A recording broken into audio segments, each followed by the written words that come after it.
Un cordial saludo para los que estén conectándose en esta nueva ocasión. Quiero saludarlos otra vez a quienes vienen compartiendo conmigo algunos estudios de los tantos que hay en la palabra de Dios. En realidad, ese libro sagrado es inagotable. No se terminan nunca los temas. Hay una respuesta para todos nuestros interrogantes, hasta los que menos nos imaginamos. Allí hay una respuesta. Así que espero que se encuentren bien y que podamos juntos en esta hora compartir otro mensaje que nos hará mucho bien, como siempre. Como todos los temas que estudiamos nos hacen bien, nos fortalecen en nuestra fe, nos ayudan en nuestra vida espiritual a fortalecerla, nos ayudan a poder confiar en las promesas que Dios tiene para nosotros y también nos ayudan a andar en sus caminos de diferentes maneras en la forma en que Dios nos va indicando en su palabra, pero todos son caminos que nos conducen finalmente a Él y a una vida plena de paz, de seguridad, por el hecho de saber que todo lo que hacemos está bajo la mirada de aquel que vigila nuestras vidas continuamente y nos orienta para que seamos personas felices en este mundo tan tenebroso, tan lleno de oscuridad. La próxima semana vamos a analizar un tema que tiene que ver con lo que últimamente está ocurriendo, especialmente aquí en este país, esa ola de violencia tan grande que se ha levantado en tan pocos días. Hay una respuesta en la palabra de Dios, ya hemos algo de eso hemos estudiado, yo creo que bastante, ¿no? Pero hay un capítulo que está en Apocalipsis, que es el número 7, donde precisamente se habla de cómo los ángeles de Dios están conteniendo los vientos de este mundo. Los vientos, es decir, la capacidad del ser humano de autodestruirse. Esos vientos representan las acciones del diablo que están siendo sujetas para que no llegue esto a ser algo mundial, pero un día llegará a darse eso, ¿no? Se va a cumplir. Y vamos a estudiar un poquito más en detalles eso, ¿no? Hoy vamos a ver el tema que les anuncié cuando no todo lo que brilla es oro. Y ustedes se preguntarán, bueno, ¿de qué se tratará el tema? Precisamente de eso, de que no todo lo que brilla es oro. Y en la palabra de Dios vamos a encontrar una respuesta bien clara a este asunto que vamos a analizar juntos. Bienvenida Teresa, bienvenido Dionisio. Un gusto de tenerlos aquí. Y también a Víctor Hugo, que tiene prácticamente asistencia perfecta, así como Teresa de Uruguay y Víctor Hugo de Argentina. Bueno, qué lindo tenerlos aquí.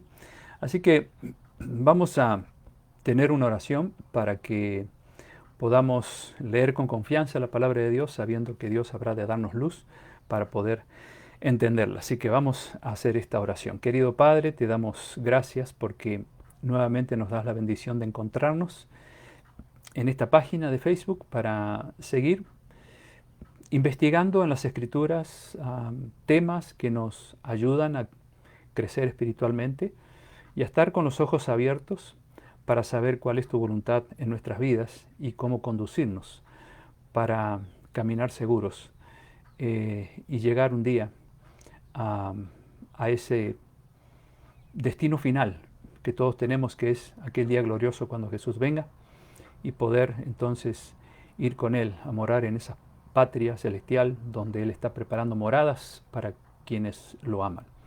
Pedimos la luz de tu Espíritu Santo al abrir tu palabra y tu bendición también por cada uno de los que están entrando y por los que irán conectándose luego. Te lo pedimos y lo agradecemos en el nombre de Jesús. Amén. Bueno, vamos entonces a comenzar con este análisis. Cuando no todo lo que brilla es oro. Y es un buen refrán que ustedes habrán escuchado más de una vez.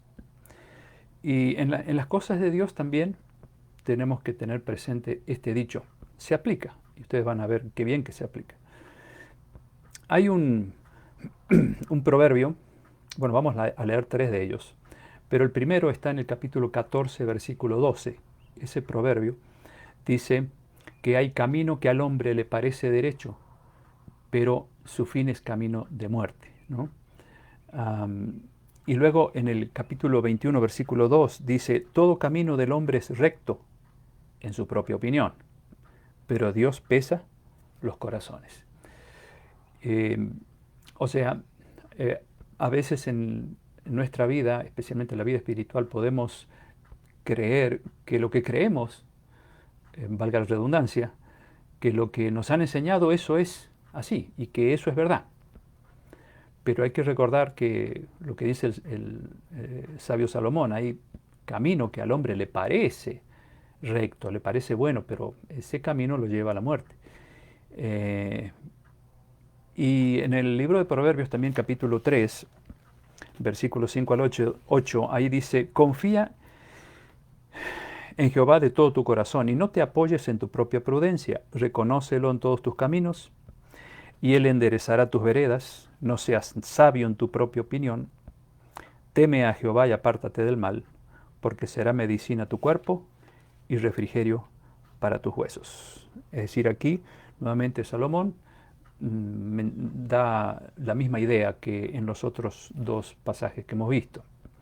No confíes en ti mismo, no te apoyes en tu propia prudencia, confía en Dios, encomiéndale a Él tus caminos, no creas que tus caminos son definitivamente los mejores, porque puedes tener serios problemas.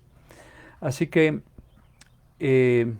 creo que el arraigo a veces a creencias o enseñanzas crean también una especie de sentimiento especial que nos impiden aceptar las verdades que vamos conociendo en la Biblia, porque cuando la abrimos empezamos a ver cosas de las cuales decimos, esto yo no lo sabía, esto es así, no es de la otra forma.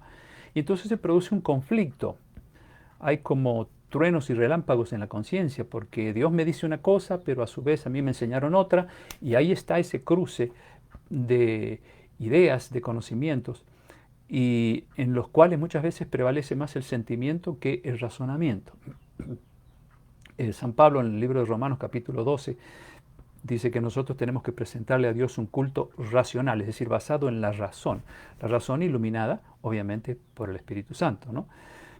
Y cuando vamos a la Biblia, por eso es importante orar antes para que Dios nos dé sabiduría y para que entendamos el mensaje tal cual Dios lo ha revelado y no como a nosotros nos parece. Hay un texto que se le llama el teléfono de la Biblia, está en Jeremías 33:3. Es fácil de recordar porque son 3 números iguales. Jeremías 33, versículo 3. Allí Dios nos dice, clama a mí y yo te responderé y te enseñaré grandes cosas y ocultas que tú no conoces. Interesante, ¿no? Así que cuando querramos entender lo que Dios nos enseña en su palabra, pues tenemos que llamar a ese número, ¿no? O ir a Jeremías 33:3 y allí dice Dios, clama a mí y yo te responderé. O sea, necesitamos pedirle a Él sabiduría. Santiago 1:5 dice, aquel que tiene falta de sabiduría, pídala a Dios, el cual la dará en abundancia. Si todos hiciéramos así, entonces no creeríamos que todo lo que brilla es oro. ¿Queda claro? Sino que aceptaríamos la verdad tal como Dios la ha dejado revelada. En el libro de Jeremías mismo, capítulo 15, versículo 16, el profeta dice, el profeta Jeremías, fueron halladas tus palabras y yo las comí, y tu palabra me fue por gozo y alegría de mi corazón.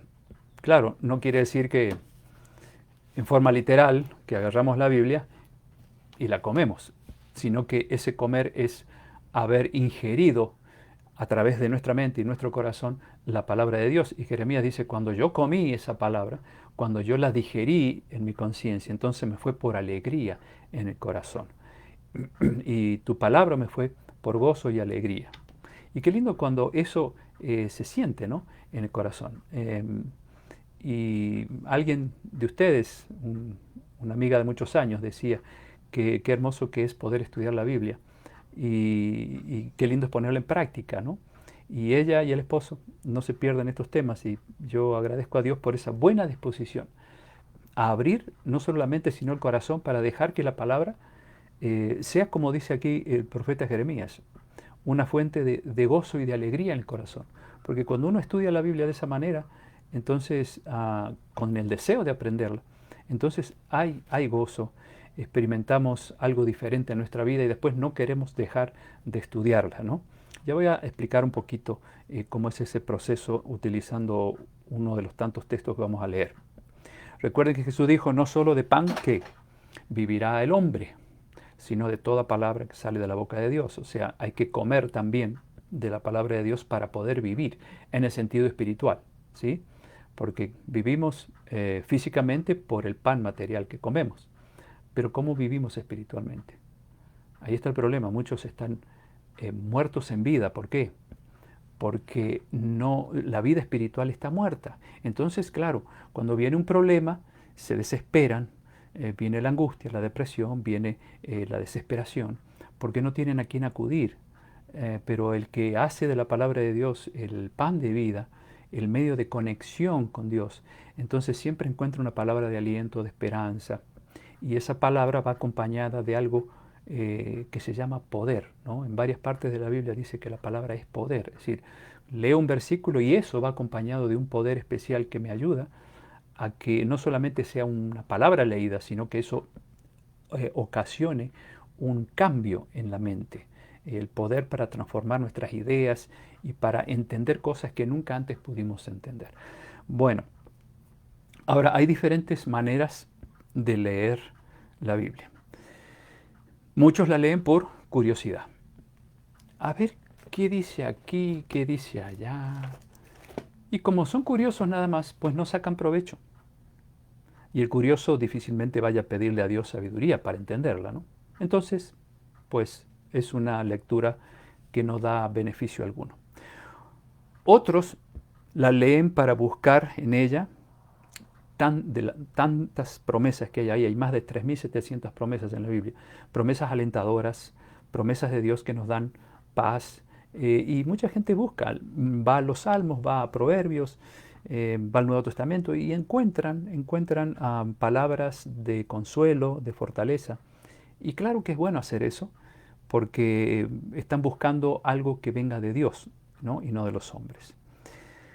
Aún así todavía falta algo más, porque si yo me conformo con buscar eso cuando necesito y no cuando no necesito, es decir, busco a Dios cuando las cosas van mal, pero no cuando está todo bien, entonces puede ser esta segunda clase de lectores un beneficio, pero hasta cierto punto.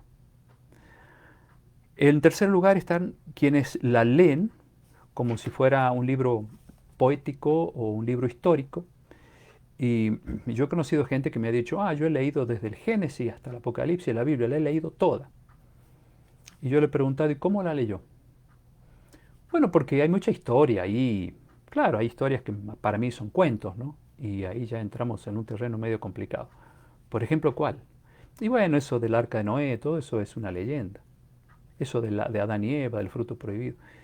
Y yo le digo, miren, ahí hay un problema. Hay un problema porque la palabra de Dios no es cuento, no es leyenda. Son historias reales que hay ahí escritas. Y si usted quiere leerla para sacar provecho, debe creer en esas historias como historias verdaderas que nos dejan una lección para nuestra vida. Por lo tanto, si vamos a leer la Biblia solo por acumular conocimiento, aunque la leamos desde el principio hasta el final, no vamos a sacar ningún provecho, simplemente acumular conocimiento, pero un conocimiento que no produce frutos en nuestra vida. No hay un cambio, no hay una transformación. No sé si va quedando claro. Y están aquellos que leen la palabra de Dios con el deseo de conocer cuál es la voluntad de Dios para sus vidas. Y ese es el grupo de lectores que le van a sacar todo el beneficio que buscan en este libro. Y Y entonces cuando buscamos la palabra de Dios de esa manera, entonces nos enriquecemos. Entonces, como dice el profeta Jeremías, va a ser, cuando la comí, dice la palabra de Dios, fue algo que me produjo gozo y alegría, ¿no? Así que recuerden, esta cuarta clase de lectores son las que realmente le sacan provecho a la palabra de Dios porque la incorporan a su vida. Recuerdan Apocalipsis 1.3, que lo mencioné la vez pasada. Bienaventurado, dice allí Jesús, el que lee, oye y guarda las palabras que están escritas aquí. O sea, ¿cómo puedo ser yo una persona realmente feliz? Porque bienaventurado quiere decir más que feliz, ¿no? Pero para llegar a tener esa experiencia hay que no solo leer, sino que hay que oír, que también estudiamos eso la vez pasada, oír con el deseo de aprender, y en tercer lugar poner en práctica lo que está aquí. Y ojalá que pertenezcamos todos a ese grupo, ¿no? En Isaías 66.2, el profeta dice, Dios dice a través del profeta Isaías, miraré a aquel que es pobre y humilde de espíritu y que tiembla ante mi palabra. Y no es el temblar del miedo, ¿no? Sino el temblar de respeto, de reverencia. O sea, Dios dice, yo voy a mirar a aquel que es humilde de espíritu, aquel que es sencillo, aquel que no deja que su orgullo lo lleve por pensamientos diferentes, sino aquel que es humilde, que reconoce que si la Biblia dice blanco, bueno, Señor, es blanco. Qué lástima, yo creí que era negro. Pero si tú dices que es blanco, gracias, Señor, es blanco. Ese es el espíritu humilde, ¿ve? Aquel que deja que Dios enderece sus pasos. Pero aquel que es orgulloso va a decir, dice blanco. No, pero para mí no es blanco. Ya no hay humildad, ¿no? El que tiembla mi palabra, a ese miraré, dice Dios. El que tiene reverencia, aquel que dice, Señor, me has enseñado esto, ayúdame a ponerlo en práctica. Así se debe estudiar la Biblia, ¿no? Ahora, es ese tipo de personas, precisamente, que cuando ve una verdad sobresaliente que no había visto antes, ahora desea vivirla y ponerla en práctica. No lee con prejuicio, que es el peor enemigo que tenemos cuando leemos la Biblia. Cuidado con el señor prejuicio, porque estamos prejuiciados por preconceptos, por ideas, por creencias que nos enseñaron y que ahora descubrimos que no son las que Dios nos ha revelado en su palabra, y empezamos entonces a discutirle a Dios. Cuidado, el humilde no le va a discutir a Dios, ¿no? Por eso Jesús dice que si no nos hacemos como niños, no podremos entrar al reino de los cielos. Porque un niño, cuando se le enseña la palabra de Dios, no la discute. Así, sencillamente la acepta. Así tenemos que ser nosotros cuando leemos la Biblia, como niños, dispuestos a aprender. Miren, Mateo 15, 7 al 9. Quiero saludar a algunos de paso aquí. Remo, Remo, qué lindo. ¿Cómo estás, Remo? Un gusto de verte. Remo fue un vecino de toda la vida allí, donde yo me crié. Qué lindo tenerte aquí, Remo. Te mando un abrazo. Mario también está aquí, Patricio. Qué lindo poder verlos conectados. Mabel, Teresita Sánchez, Abdiel Castro, Gladys, Nélida Riner. Qué lindo que puedan estar aquí. Saludos para todos ustedes y que Dios me los bendiga mucho. Mateo 15, 7 al 9. Allí Jesús se encontró con un grupo de judíos que tenían ciertas enseñanzas humanas, ¿no? Digamos, doctrinas de hombres, que es la expresión que usó Jesús. Y Jesús se molestó porque ellos en realidad estaban enseñando cosas que Dios no había enseñado. Y entonces Jesús los trató un poco duro y les dijo, hipócritas, bien profetizó de ustedes Isaías cuando dijo, este pueblo de labios me honra, mas su corazón está lejos de mí. Pues en vano me honran, y aquí viene lo que mencioné recién, enseñando como doctrinas mandamientos de hombres. O sea, él le dijo a este grupo de judíos, ¿no? Ustedes son un pueblo que me están honrando de labios, porque en realidad están enseñando como doctrinas mandamientos humanos. Y puede ser que por ahí tengamos alguna enseñanza humana considerada incluso como doctrina. Pero cuando vamos a la Biblia nos damos cuenta que simplemente pudimos haber estado creyendo en una enseñanza humana. Recuerden una cosa, durante siglos, este libro, ¿no?, la palabra de Dios, fue negado al pueblo. No fueron pocos años, siglos. Cuando estudiamos los 7 sellos, se acordarán que uno de esos sellos es el caballo negro, ¿no? Ese caballo negro abarca la época de la Edad Media, cuando leer la palabra de Dios estaba totalmente prohibido. Y entonces el pueblo, al no tener acceso a la palabra de Dios, entonces comenzó a creer en muchas enseñanzas humanas. El diablo aprovechó para infiltrar un montón de doctrinas que no tienen base bíblica y que mucha gente las aceptaba como un escrito está de la Biblia, porque no tenía acceso a la Biblia, no tenía cómo comprobar si eso que estaba aprendiendo tenía fundamento o no en la Biblia. Gracias a Dios ese tiempo pasó y llegamos a una época cuando estudiar la Biblia es algo muy normal, nadie nos prohíbe hacerlo, somos todos libres, cualquier religión cristiana puede estudiarla.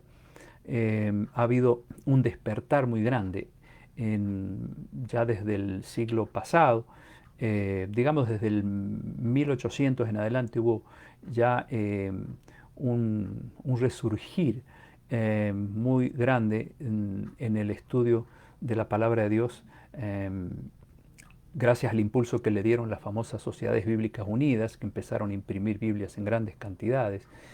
Y de esa manera la Biblia ahora es un libro que todos pueden leer sin ninguna prohibición. Por lo tanto, por esa razón puede ser que haya entrado en nuestra mente alguna enseñanza que se ha ido heredando de hace muchos años, pero que no está fundamentada en la palabra de Dios. Por eso vuelvo a lo que es el título del tema, ¿no? No todo lo que brilla es oro, queda claro.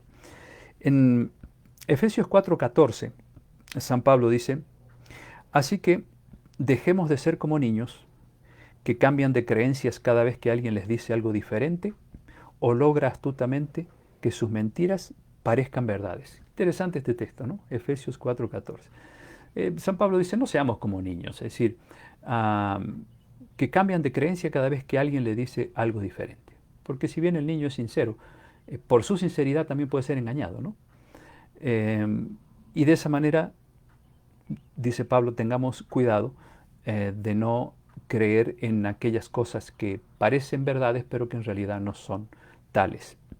En el libro de Hechos, capítulo 17, verso 11, hay un ejemplo que si todo cristiano siguiera, lo imitara, no estaría confundido en cuanto a lo que cree.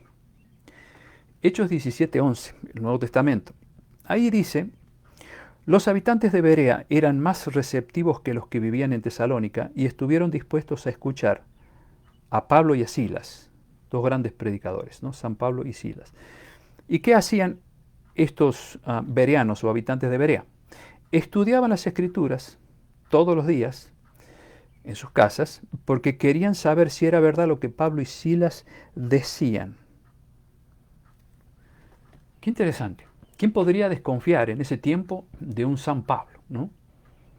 Sin embargo, cuando Pablo y Silas predicaban, iban a diferentes lugares, los habitantes de esa ciudad que se llamaba Berea iban luego a sus casas, abrían los rollos, esas eran las Biblias antes, e investigaban para ver si lo que había predicado Pablo tenía fundamento ahí en ese tipo de Biblia que tenían, que eran rollos, o si no tenía fundamento. Por eso dice que eran más receptivos, ¿no? Más inteligentes también que otros, como los que vivían, por ejemplo, en Tesalónica, que aceptaban lo que predicaban estos grandes hombres, pero no investigaban a ver si era verdad o no. Y saben que, como dije recién, si nosotros tuviéramos ese buen hábito de que todo lo que escuchamos de parte de un predicador lo buscáramos en la Biblia, si tratáramos de comprobar con la Biblia si es verdad o no, entonces Dios nos daría luz para entender si se ha cometido un error en la prédica o no. Pero mucha gente dice, me lo dijo mi líder, pues para eso él estudió teología. Sí, pero cuidado, es un hombre, por más sabio que sea, por más que sea un doctor en teología, pero se puede equivocar porque es imperfecto.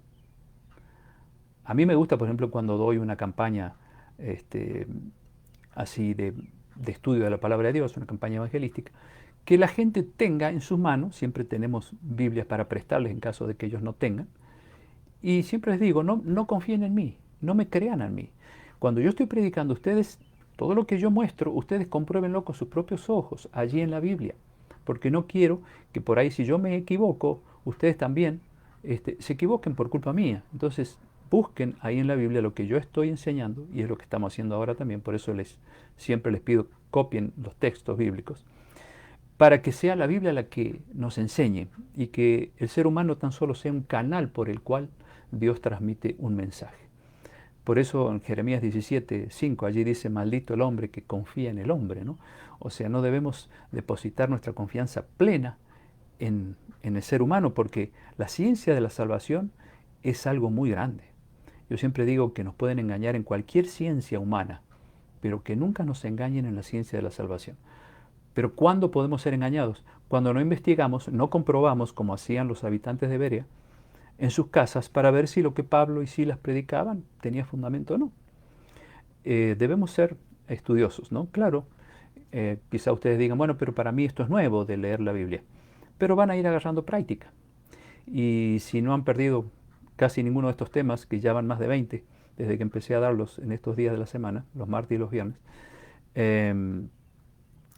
ya sus mentes están más prácticas, ya ustedes están más familiarizados con la Biblia y cuando escuchen algún tema por ahí que se predica, ya tienen una base para poder investigar por ustedes mismos para ver si lo que están escuchando tiene fundamento ahí o no. Bueno, en el Salmo 119, 105, ahí hay un texto muy famoso, conocido por muchos, que dice, lámpara es a mis pies tu palabra y lumbrera a mi camino. O sea, la Biblia es una lámpara que alumbra el camino, pero para que lo alumbre tengo que tenerla prendida. Porque si ustedes se meten en un bosque de noche y se pierden y llevan una linterna, pero no le han puesto pilas, pues ¿de qué le sirve la linterna? Entonces, la palabra de Dios, para que ilumine nuestro camino, debe ser investigada, debe ser leída. De lo contrario, no es una lámpara, es simplemente un libro más. Por eso dice luego el salmista en el mismo capítulo 119 de Salmo, versículo 130, la exposición de tus palabras alumbra y hace entender a los simples. Eh, Hace mucho tiempo se decía que la Biblia solamente es para los teólogos, para las personas eruditas que estudian teología, no para cualquier persona. Pero eso va en contra de lo que dice la Biblia. Ve, por ejemplo, ahí tenemos un error. La misma Biblia dice que la palabra alumbra y hace entender a los simples. Jesús una vez le dijo al Padre en una oración, a su Padre, te alabo Padre, dice, porque has reservado estos misterios para revelarlos a los niños. Así dice allí en uno de los evangelios. O sea que hasta un niño puede entender la palabra de Dios, pero por mucho tiempo se enseñó lo contrario y eso todavía repercute porque hay gente ya grande, gente entrada en años, que dice, no leas la Biblia porque te vas a volver loco. ¿No han escuchado eso ustedes? O dicen, no la puedes entender, esto es solamente para los que estudian teología. Los discípulos de Cristo no fueron a ninguna escuela teológica y fueron grandes maestros de la palabra de Dios. Así que bueno, ese es un argumento que por mucho tiempo estuvo divagando por ahí, pero que gracias a Dios ya no está ocasionando eh, tanto problema en la mente de mucha gente, excepto aquellos que ya son viejitos y que todavía llevan esa idea desde niños, cuando todavía en aquellos tiempos que ellos vivieron se pensaba de esta manera y se enseñaba que la Biblia era solamente para los que estudiaban teología. Pero hace entender a los simples, dice el rey David, tus palabras, ¿no? Las palabras de Dios. Ahora, ¿por qué mucha gente piensa que la Biblia es un libro aburrido? Porque ustedes pueden tener un montón de libros ahí, como los que tengo en la biblioteca, y, y tener la Biblia ahí entre medio, y quizá la tendencia es agarrar otro libro y no la Biblia. Y uno dice, medio aburrido. Depende cómo nosotros leamos ese libro. Si yo lo leo por curiosidad o porque simplemente quiero acumular conocimiento, como mencioné al principio, y no con un deseo de aprender, de conectarme con Dios, entonces obviamente va a ser un libro que es interesante, pero a la larga va a ser aburrido. Ahora, hay una explicación a esto, que por qué razón para mucha gente le resulta algo tedioso quizás leer este libro. Yo les voy a explicar, la Biblia tiene una respuesta a eso.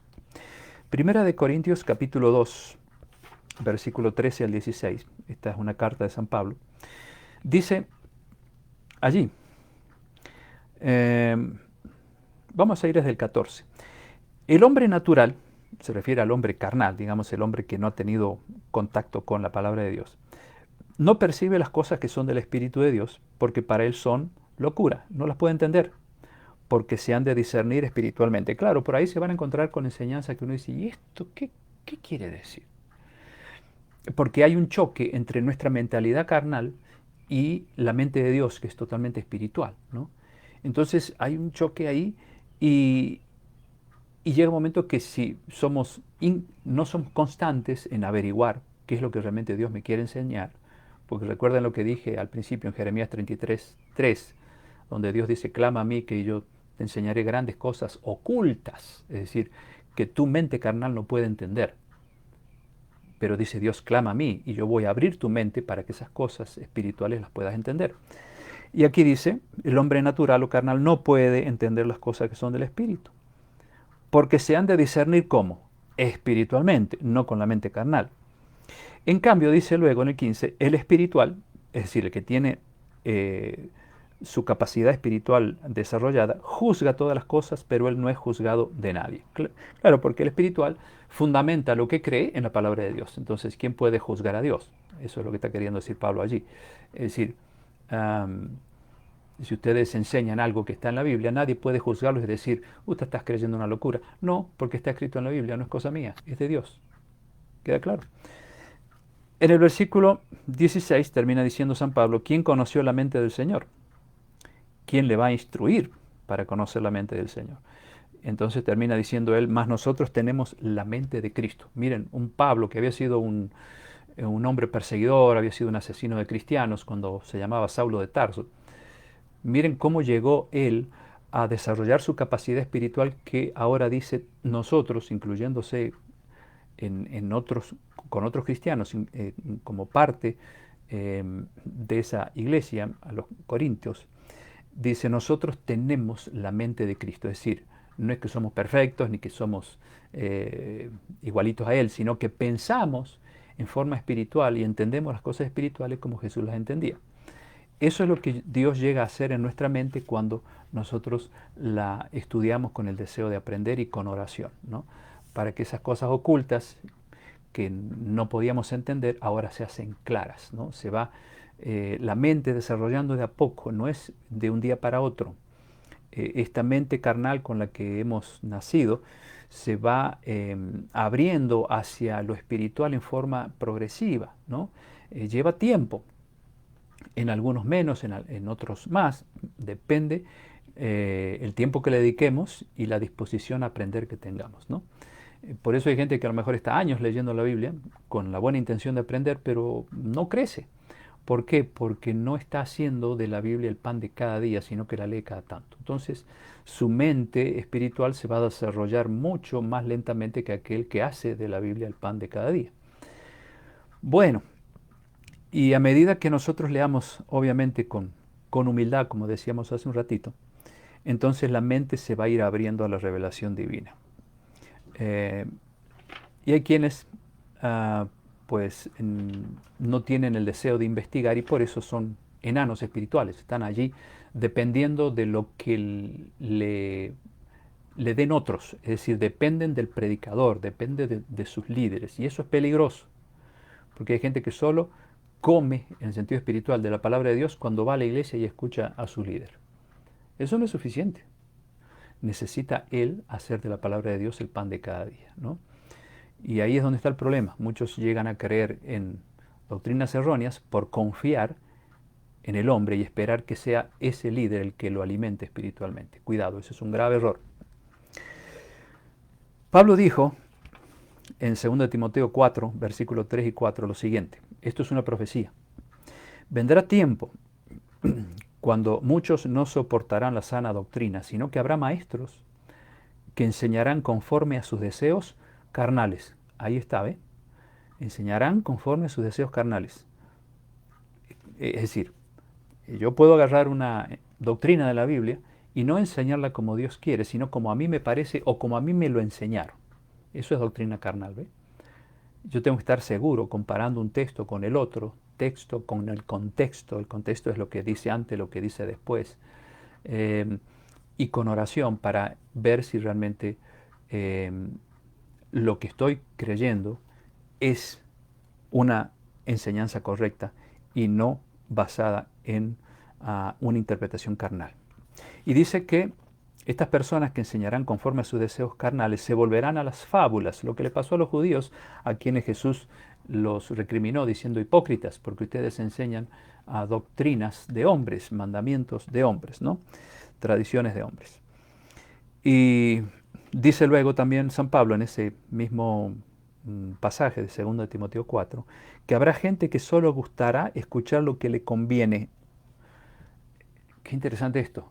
O sea, todo lo que no implica compromiso personal con Dios, de dejar lo que Dios me dice que deje, entonces mucha gente querrá escuchar lo otro, es decir, lo que no implica compromiso. Y cuidado con eso, porque el compromiso no es con un ser humano, no es con una iglesia, es con Dios, ¿no? Al fin y al cabo, Él me va a juzgar por lo que está escrito en la Biblia, ¿cierto? Y por eso tenemos que ser cuidadosos de escuchar cosas que de repente son simplemente basadas en ideas carnales. En el libro de Gálatas, San Pablo, Gálatas capítulo 1, hace una advertencia muy dura allí. Dice él, si alguien les anuncia un evangelio o un mensaje diferente del que hemos anunciado, que caiga sobre él la maldición de Dios. No importa, dice San Pablo, si se trata de mí mismo o de un ángel venido del cielo. O sea, él mismo dijo, aun si viniera de mí un mensaje diferente al que Dios me ha revelado, que caiga la maldición de Dios sobre mí. Tremendo, se puso como un ejemplo. O sea, ni siquiera confíen en mí, confíen en lo que está escrito. Porque Pablo, así como tantos hombres, como San Pedro, como San Juan, eran instrumentos por los cuales Dios dejaba un mensaje, pero no eran salvadores ellos. El Salvador es Dios, ¿cierto? Cristo también. San Pedro dice que hay algunas cosas difíciles de entender, que los ignorantes tuercen, como también tuercen las demás escrituras para su propia perdición. Y luego dice San Pedro, ya saben de antemano estas cosas para que no sean arrastrados por el engaño. Es decir, aquí habla de una clase de personas inconstantes.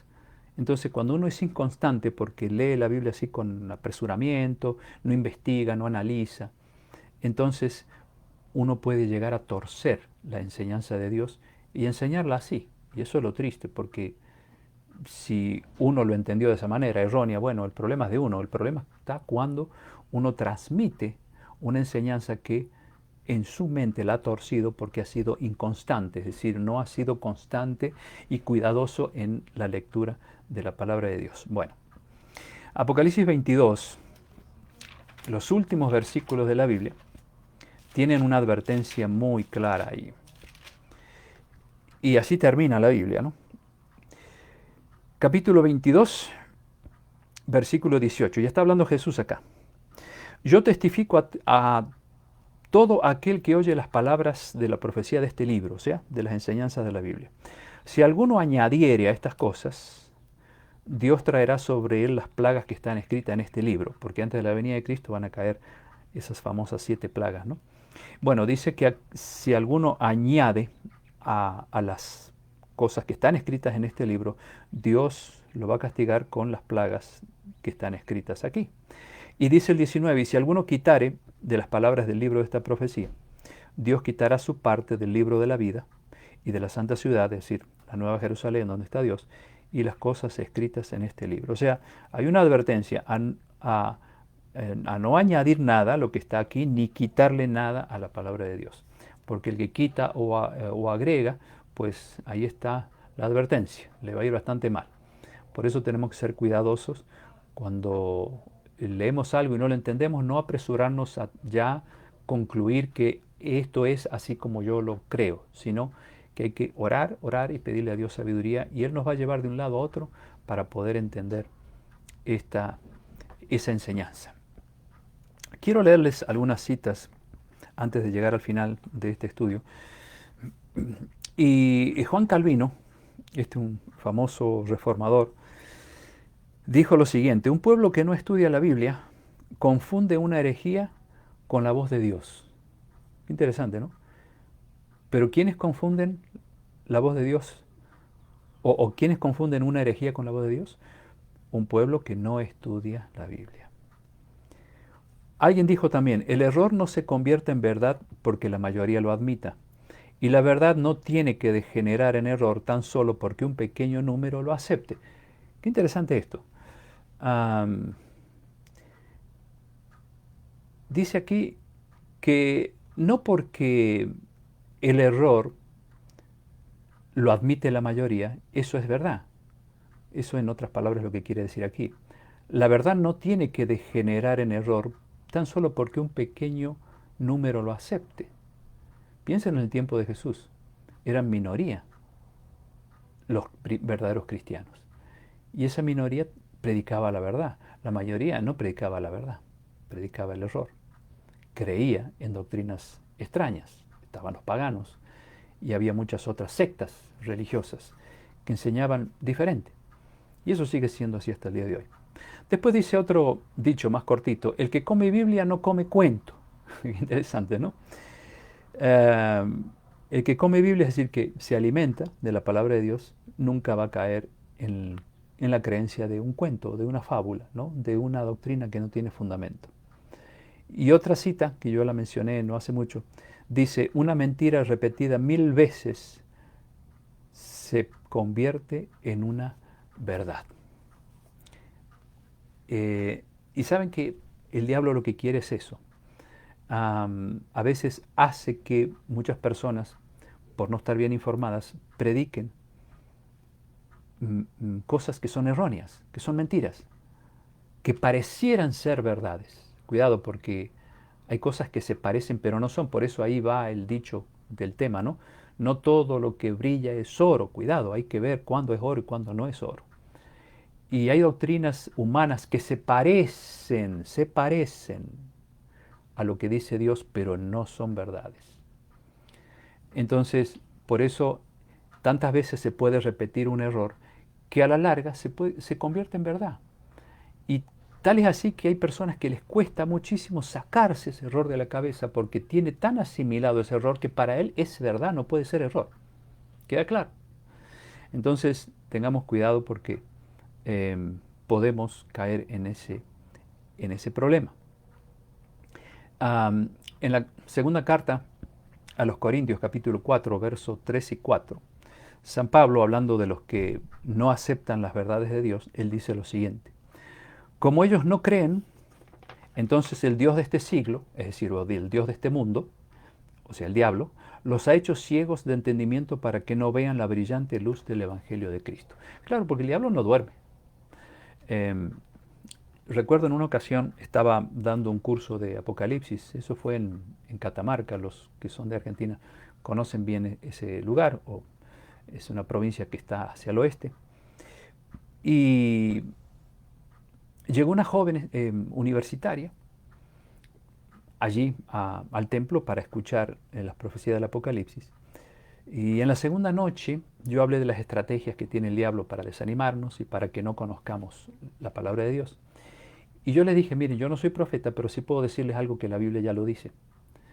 Seguramente a más de uno de ustedes el diablo los va a desanimar y va a poner la idea en ustedes de no venir aquí para escuchar estas cosas, que todo eso es pérdida de tiempo, y va a utilizar a alguna persona, algún amigo, algún familiar.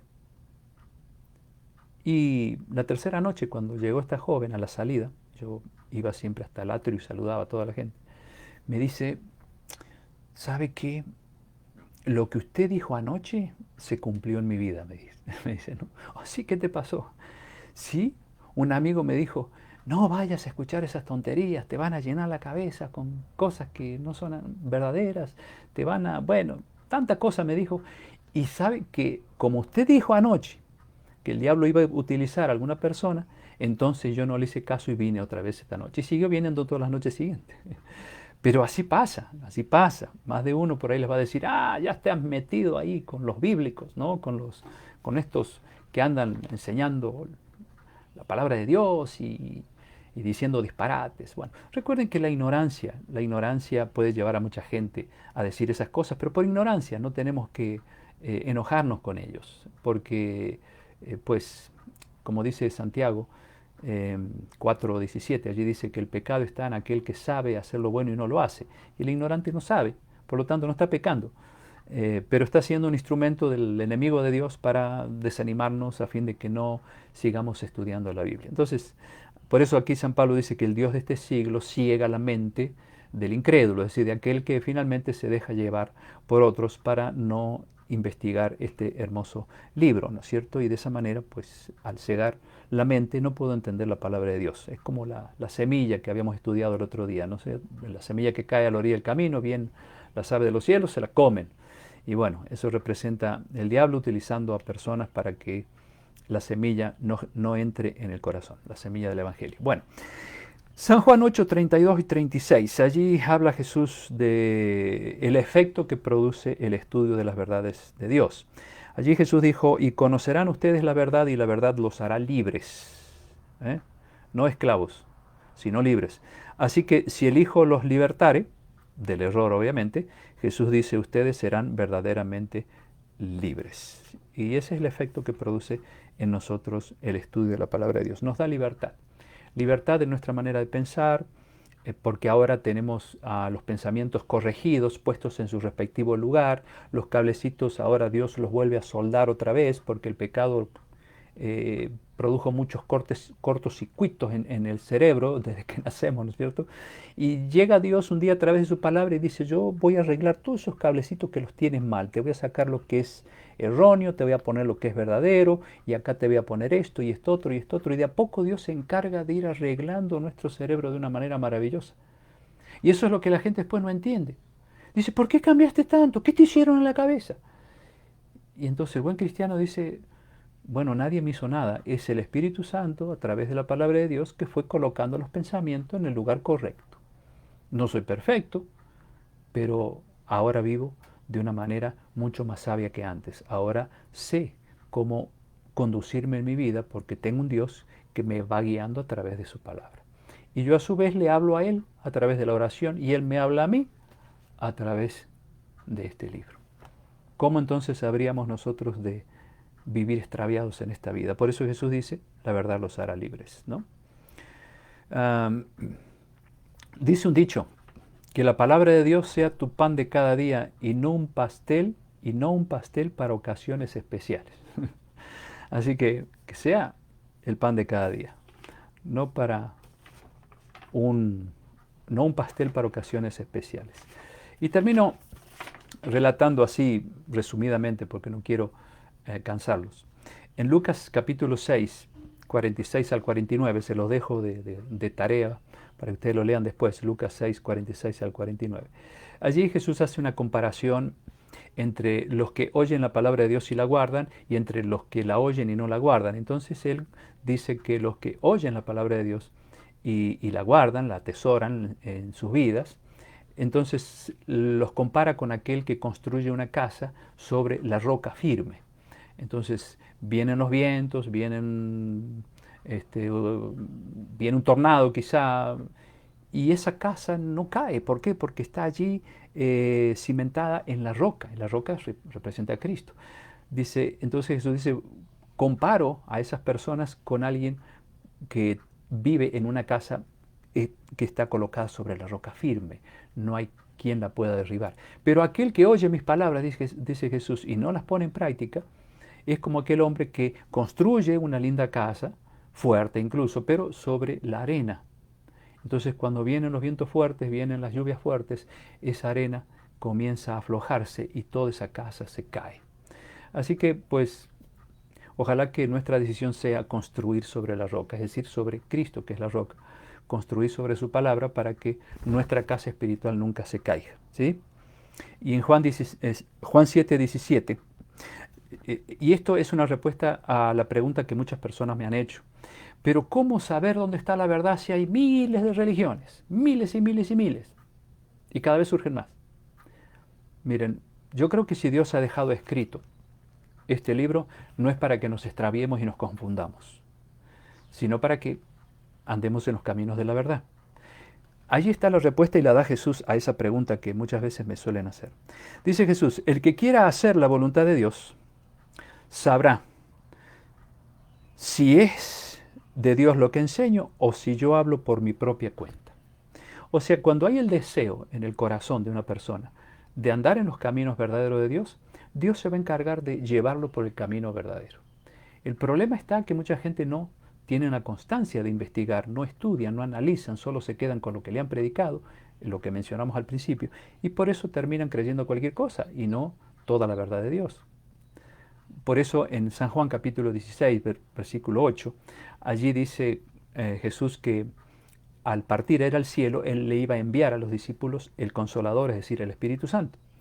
Y dice que el Espíritu Santo los guiará, dice, a toda la verdad. No dice a parte de la verdad, no dice a un 90% de la verdad, ni siquiera eso. Dice, los guiará a toda la verdad.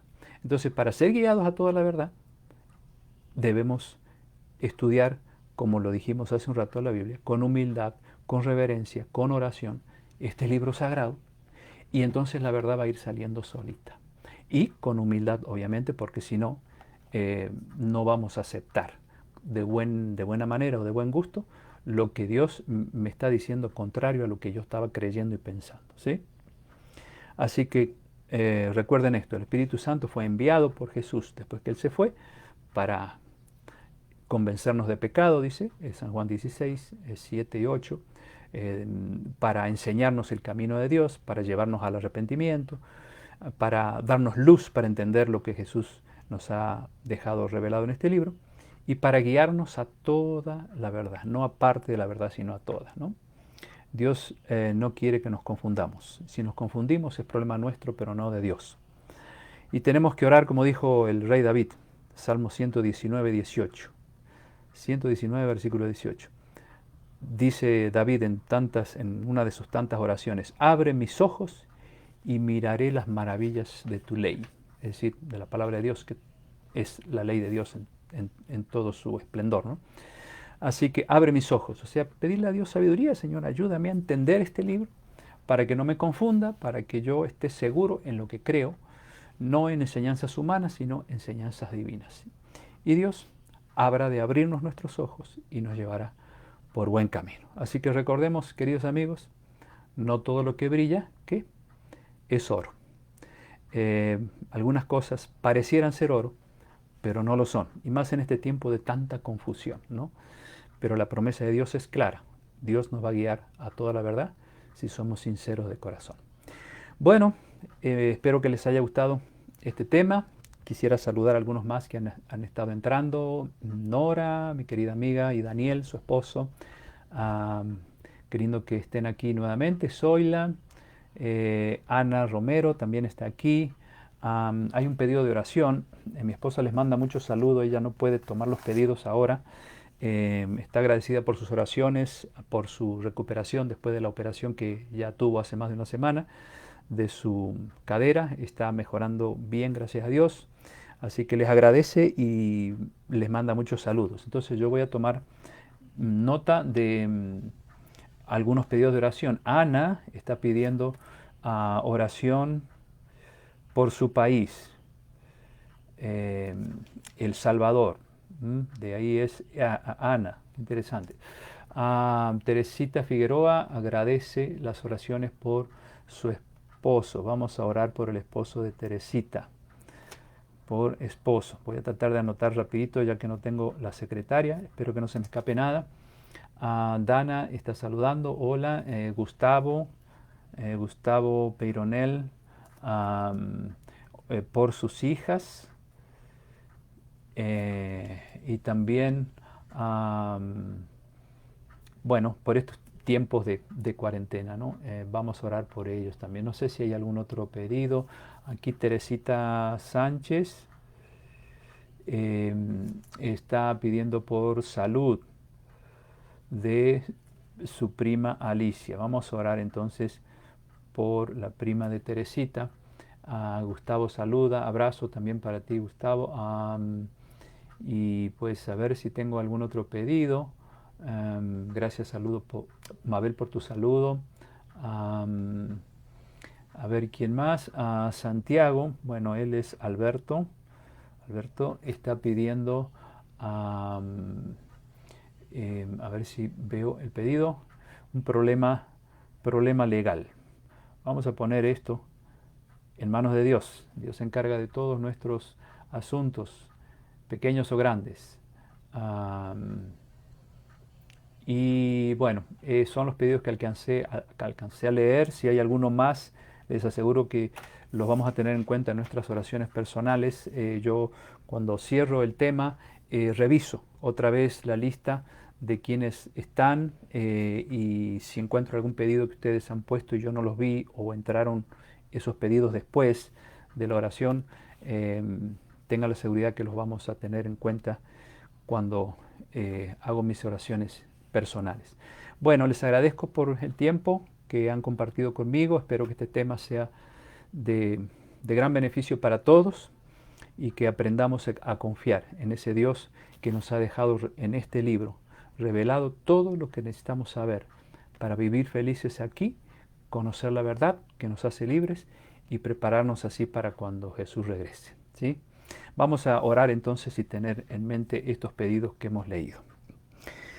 Querido Dios, te doy gracias por este lindo grupo de amigos que siempre están aquí para estudiar algo de tu palabra. Gracias por todo lo que hemos podido aprender en esta tarde o en esta noche para los que están en el hemisferio sur. Y gracias por tu palabra porque es una lámpara para nuestros pies, una lumbrera en nuestro camino y nos guía por senderos seguros. Ayúdanos a tener humildad al estudiarla para que siempre estemos dispuestos a aceptar la verdad tal como la has dejado revelada. Quiero poner en tus manos, Señor, el pedido de Ana, por ella, por su vida espiritual, sus hijos y por su país, El Salvador, que atraviesa problemas muy serios. Rogamos que asistas a esa gente que ha sido afectada por un problema de inundación. Rogamos que cuides de cada uno de ellos, asistas a los que han sido afectados. También Teresita pide por su esposo, que tu espíritu trabaje en su corazón, para que él también pueda disfrutar del estudio de tu palabra y aceptar tus enseñanzas. Gustavo pide por sus hijas, que las proteja, las cuides en este tiempo difícil que estamos viviendo. Teresita Sánchez pide por la salud de su prima Alicia. Solo tú sabes cuál es el problema que tiene Alicia. Dale esa recuperación, esa salud que ella necesita. Y Alberto pide por un problema legal. Rogamos que también atiendas ese pedido de él para que todo salga bien. Gracias por habernos acompañado. Danos un lindo fin de semana. Acompáñanos, protégenos de esta epidemia. Cuida de nuestra salud. Bendice a todos los que están aquí y a sus respectivos seres queridos. Te lo pedimos y lo agradecemos en el nombre de Jesús. Amén. Bueno, que tengan entonces un bendecido fin de semana y que Dios nos permita la bendición de encontrarnos el próximo martes. Así que les mando como siempre un fuerte abrazo y no se olviden, no solo de pan vivirá el hombre, sino de qué, de este pan espiritual que tanto bien nos hace. Bueno, que Dios me los bendiga, feliz fin de semana y que la paz de Cristo esté en el corazón de ustedes. Hasta pronto.